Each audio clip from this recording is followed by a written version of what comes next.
Hola chicos, ¿cómo están? Mi nombre es Brisa, compañera de Megafon. En esta oportunidad vamos a realizar un desarrollo sobre la materia de Introducción a la Sociología. Este video está estructurado a partir del programa de examen, es decir, que está orientado a preparar la materia libre. Sin embargo, si la están cursando, son los mismos contenidos, así que de todas maneras les funciona. Bueno, comenzamos con la bolilla número 1, que está compuesta por la aparición de las ciencias sociales y de la sociología, la importancia de la sociología según Bauman, el concepto de sociología y la imaginación sociológica. En primer lugar, entonces, vamos a desarrollar la aparición de las ciencias sociales. Hacia fines de la Edad Media, el pensamiento occidental experimenta un profundo cambio en sus concepciones filosóficas y sociales, así como en las formas de convivencia. Durante la Edad Media predominaba el pensamiento escolástico, basado en principios dogmáticos e indiscutibles sostenidos por la autoridad de la Iglesia. Esta concepción unitaria del mundo limitaba la interpretación de la realidad y otorgaba exclusivamente a ciertos sectores, principalmente el clero, el derecho a enseñar y a predicar. La ruptura de la unidad religiosa y el cuestionamiento de las verdades heredadas de la tradición clásica da comienzo a la ciencia moderna, basada en la observación, la experiencia y la verificación. El éxito de la física como primera ciencia moderna marca el rumbo para el desarrollo de otras disciplinas. Finalmente, Comte observa que ha terminado la era de la sociedad teológica y militar y comienza la etapa de la sociedad científica e industrial. Esta transición abre paso al nacimiento de la sociología, como ciencia que estudia sistemáticamente la sociedad desde una nueva mirada moderna. La sociología nace como una respuesta intelectual y científica a las profundas transformaciones sociales, económicas, políticas y culturales que marcaron el surgimiento del mundo moderno.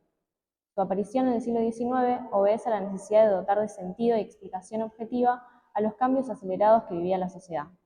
Desde mediados del siglo XIX, algunos pensadores sociales han tenido la pretensión de convertir el pensamiento sobre lo social en una ciencia, y desde fines del siglo XIX, la corriente positivista ha planteado que esas ciencias sociales deberían pasar a llamarse física social o sociología. La sociología sería aquella ciencia que trata de las determinaciones sociales que inciden en la conducta humana. Esta disciplina surge en el contexto de tres grandes revoluciones que marcaron la transición hacia la modernidad: la Revolución Francesa, la Revolución Industrial y la Revolución Intelectual. La Revolución Francesa constituyó un quiebre con el orden monárquico y absolutista. A partir de la noción de soberanía popular, igualdad y racionalismo, sentó las bases de un nuevo régimen político fundado en el poder del pueblo. A tener en cuenta que fue una revolución importante en la historia, pero movilizada por la concentración de poder que tenían las clases altas en contra del sistema monárquico, es decir, un sector muy minoritario del pueblo. Por otro lado, la revolución industrial implicó un proceso de cambio tecnológico, económico y social que transformó la estructura productiva, el trabajo, la vida urbana y las relaciones sociales. Supuso una ruptura con las formas de producción preindustriales y el inicio del capitalismo moderno. Por último, la revolución intelectual, caracterizada por el auge del pensamiento científico y racional.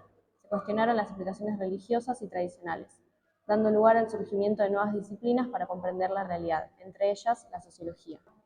Comte, quien es considerado el padre de la sociología, propone la creación de una nueva ciencia, la física social, que luego llamará sociología. Inspirado en el positivismo, Comte sostiene que solo es válido el conocimiento obtenido a través del método científico, desplazando así a la religión y a la filosofía como formas de comprensión de la sociedad. La sociología, según Comte, debía aplicar el mismo rigor que las ciencias naturales para analizar los fenómenos sociales y resolver los problemas prácticos de la vida colectiva. Por otro lado, el punto 1 continúa desarrollando la importancia de la sociología según Bauman. Para Bauman, uno de los sociólogos más influyentes del siglo XX y del siglo XXI, la sociología cumple un papel esencial en la vida de las personas y en el funcionamiento de las sociedades. La sociología es una herramienta que permite comprender críticamente la realidad social, cuestionar lo que parece natural o normal y, por ende, abrir caminos hacia la transformación social. La sociología permite ver el entramado oculto de las relaciones sociales, estructuras de poder, normas y valores que condicionan nuestras vidas. Esta capacidad de cuestionar lo establecido convierte la sociología en una ciencia crítica, una herramienta de desnaturalización que incomoda, pero que también libera. Otra de las funciones clave que Bauman atribuye a la sociología es la de resistir la naturalización de la desigualdad. En tiempos de modernidad líquida, donde todo cambia velozmente y las seguridades se derrumban, muchas personas tienden a replegarse en soluciones individuales. Sin embargo, Bauman insiste en que la solución a los problemas sociales nunca es individual, sino colectiva y estructural. La sociología, por tanto, permite recuperar el sentido de lo colectivo en una época de hiperindividualismo. Además, la sociología no es solo conocimiento, sino también un llamado ético y político. Quien se forma sociológicamente no puede ser indiferente a la injusticia. La sociología, en palabras de Bauman, sirve para vivir de manera más reflexiva, más consciente y más responsable. Es, en definitiva, un saber incómodo pero necesario. Ahora el programa nos pide un concepto de sociología. Podemos decir que es aquella rama que estudia la diferenciación, el origen, la aplicación, transformaciones y problemas y todo aquello relacionado entre el derecho y la sociedad. Es la ciencia que describe, explica y predice fenómenos sociales con la mayor objetividad posible. Tiene como objeto de estudio la vida social humana. A su vez, se basa en observar fenómenos sociales como la conducta común de las personas. Por último, dentro de este primer punto, desarrollamos la imaginación sociológica. Esta noción constituye la capacidad de comprender la relación entre la biografía individual y la historia social, es decir, entre las experiencias personales de las personas y los contextos estructurales más amplios en los que se desarrollan. Mills sostiene que muchas veces las personas viven sus problemas como si fueran únicamente individuales o personales, cuando en realidad están profundamente condicionados por factores sociales, económicos, políticos e históricos. La imaginación sociológica permite entonces reconocer que los problemas privados muchas veces son cuestiones públicas y que lo que le sucede a un individuo puede ser parte de un patrón social más amplio. Por ejemplo, si una persona queda desempleada, el sentido común tiende a atribuirlo a la falta de esfuerzo, de preparación o a decisiones personales.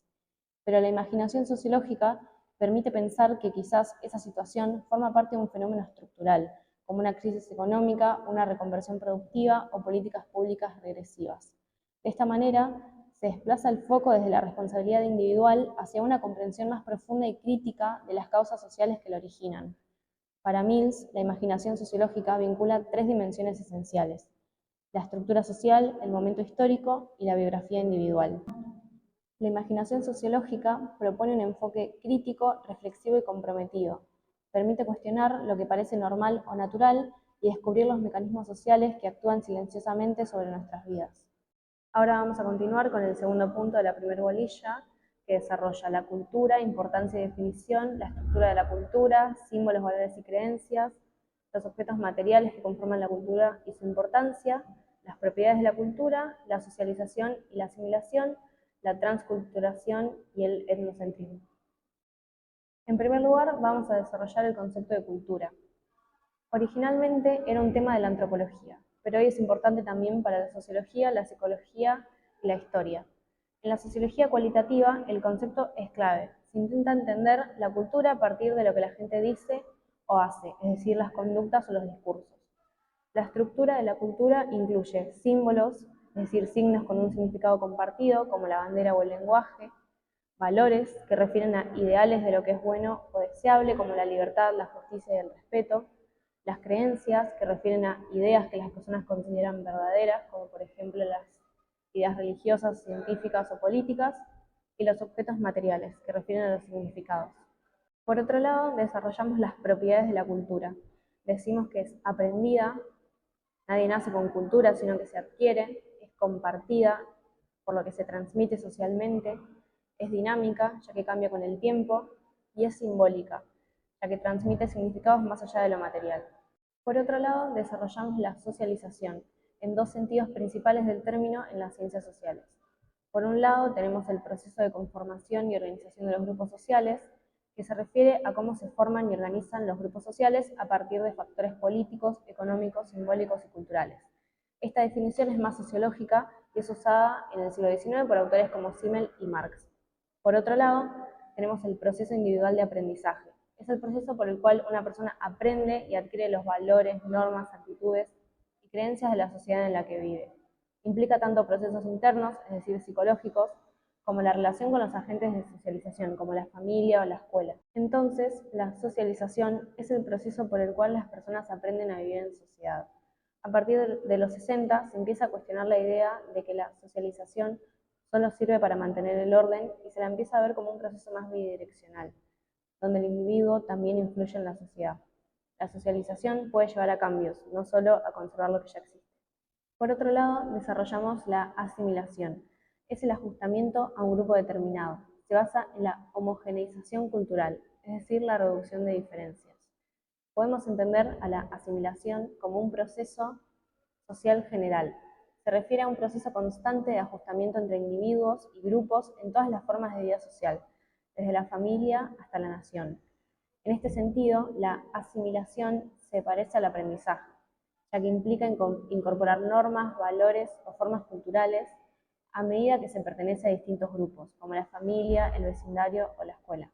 Es un proceso formal de relaciones intrahumanas que no se limita a un tipo particular de contenido, es decir, económico, cultural o religioso, sino que transmite elementos culturales y tiende a uniformar a los sujetos. Siguiendo con los contenidos que nos pide esta bolilla, desarrollamos etnocentrismo y relativismo cultural. Estos dos conceptos son fundamentales para comprender la multiculturalidad e interculturalidad, situándose en extremos opuestos de un continuo. El etnocentrismo es la concepción del mundo en la que el propio grupo es el centro y se juzga a los demás en referencia a él. La cultura de origen se considera el modelo verdadero, lo que se denomina monismo cultural, ya que de entre todas las culturas existentes, solo una puede considerarse como soporte de los valores auténticos, produciéndose un desprecio hacia el resto de las culturas. Es fácil caer en un pensamiento etnocentrista, pero esto no justifica dicha postura, pues se ha de tener en cuenta que las culturas son simplemente diferentes y nunca desiguales. Por otro lado, tenemos el relativismo cultural. Es la atracción por las creencias y valores de otras culturas, aceptando que todos sus aspectos tienen sentido dentro de su comunidad. Lleva a un respeto estático y acrítico de las culturas. Ni el etnocentrismo ni el relativismo cultural son adecuados para lograr una educación intercultural, ya que ambos llevan a una falta de enriquecimiento mutuo, cayendo en la dinámica de la multiculturalidad sin interacción. Lo ideal es una postura intermedia que abogue por un modelo intercultural. Por otro lado, y por último, tenemos la transculturalidad. Es un proceso de acercamiento entre culturas diferentes. Su objetivo es establecer vínculos que van más arriba y más allá de la cultura misma en cuestión. Esto significa que no se trata solo de que culturas coexistan o interactúen, sino de que se superen a sí mismas en cierta medida.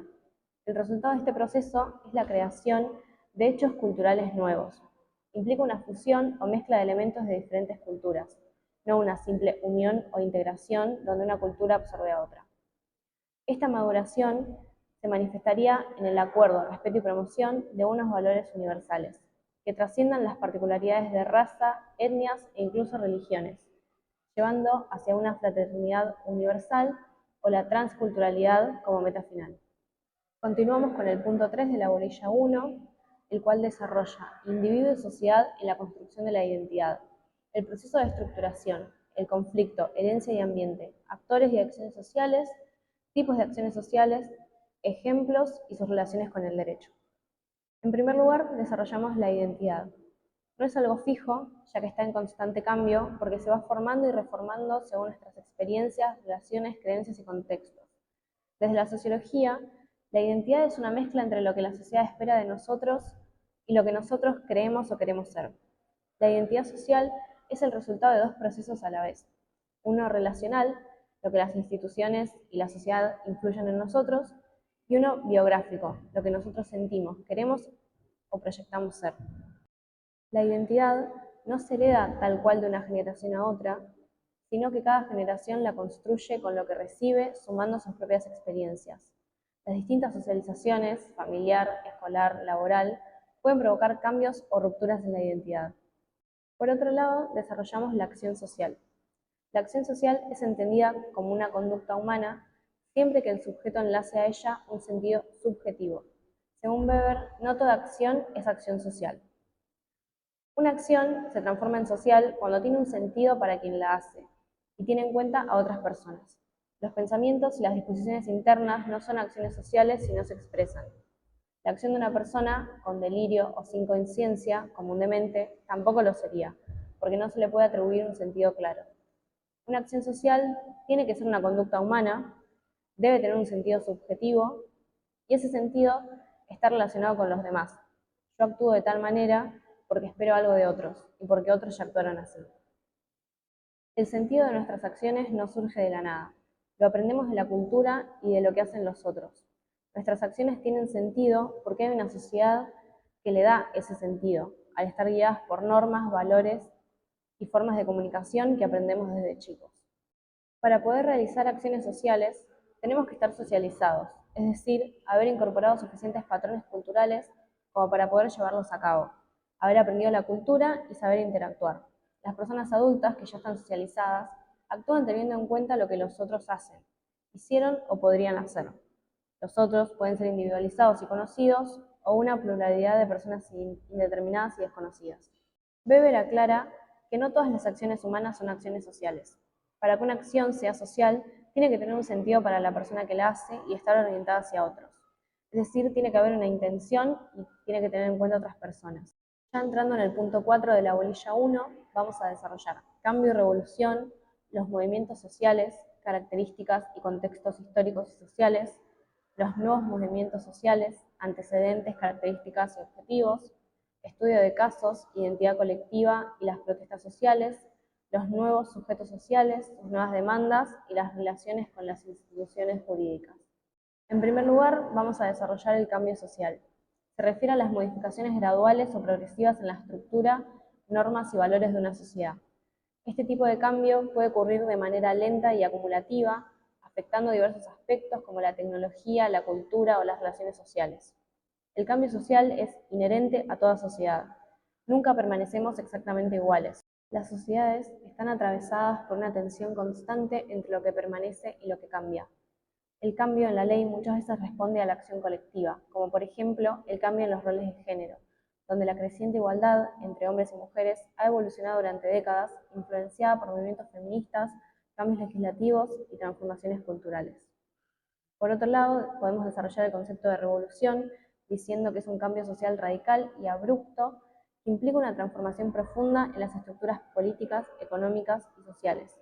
A menudo se caracteriza por una ruptura con el orden establecido, que puede ser tanto violenta como pacífica. En relación a los contextos históricos y sociales, podemos mencionar los movimientos obreros del siglo XIX y el siglo XX que surgieron durante la Revolución Industrial, cuando los trabajadores comenzaron a organizarse en sindicatos para luchar por mejores condiciones laborales y derechos, como por ejemplo el movimiento obrero en Europa que condujo a la creación de leyes laborales y el estado de bienestar. También podemos mencionar los movimientos de independencia del siglo XX. En los países colonizados, los movimientos nacionalistas lucharon por la independencia y la autodeterminación. Por ejemplo, el movimiento de independencia en nuestro país y la Patria Grande liderado por San Martín. Por último, podemos mencionar los movimientos feministas y por los derechos LGTB, que luchan por la igualdad de género, los derechos reproductivos y contra la violencia de género.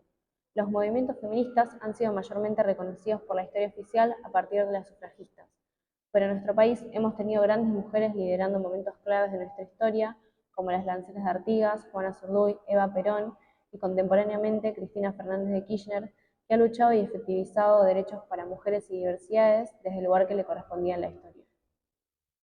Siguiendo con lo que nos pide este punto, desarrollamos los nuevos movimientos sociales.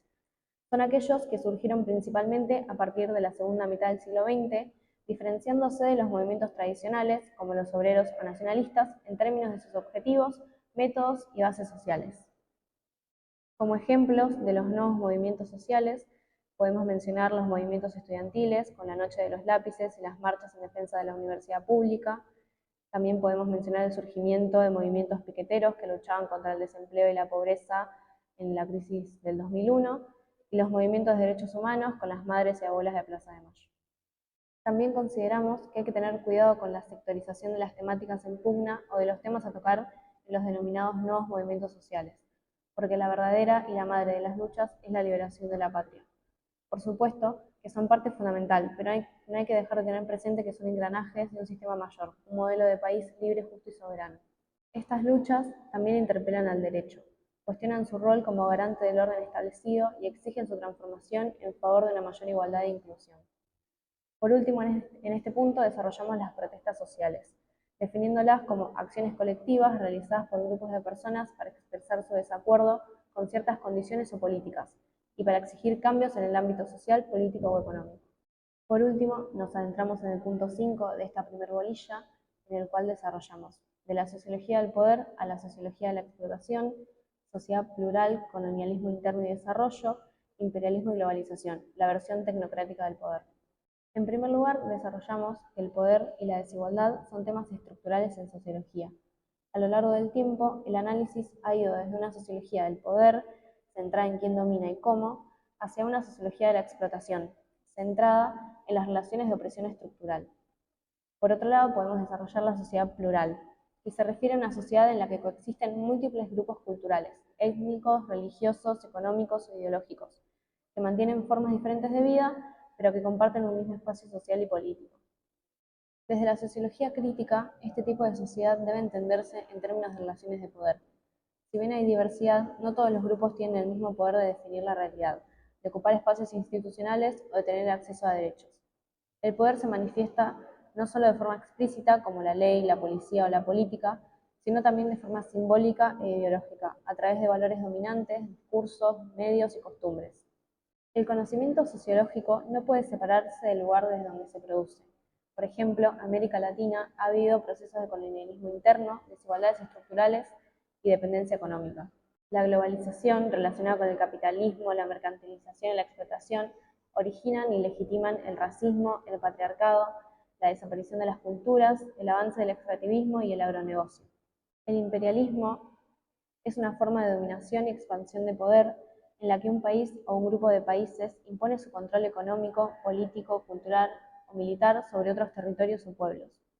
La globalización y el imperialismo actual refuerzan esas desigualdades bajo formas más sutiles y tecnocráticas de poder, que muchas veces quedan fuera del control democrático.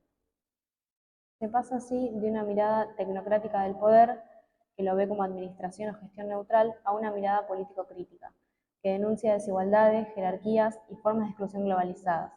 Para distinguir y comparar la microsociología y la macrosociología, es clave entender que ambas representan niveles diferentes de análisis de la realidad social, pero que se complementan para ofrecer una visión más completa de cómo funciona la sociedad. Por último, desarrollamos la versión tecnocrática del poder. La versión tecnocrática del poder, en un contexto global, se manifiesta claramente en el rol de los organismos multilaterales de crédito. Estos tienen la capacidad de imponer políticas económicas a países, aunque sus dirigentes no son elegidos democráticamente. El texto describe esto como una subordinación de la política a la tecnocracia, ya que políticos formalmente electos deben responder ante técnicos de estos organismos. A partir de los años 70, en América Latina, la tecnocracia se identificó con la ideología neoliberal y el ascenso de una nueva generación de tecnócratas coincidió con la convergencia casi universal del credo neoliberal en el Congreso de Washington. Muchos profesionales de estos organismos multilaterales se formaron bajo la influencia de la escuela neoclásica y el public choice. Con esto terminamos el punto 5 de la bolilla 1. Este video es simplemente una guía para ayudarlos con su estudio. Recuerden leer la bibliografía que les dan sus profesores. Cualquier duda nos encontramos frente a la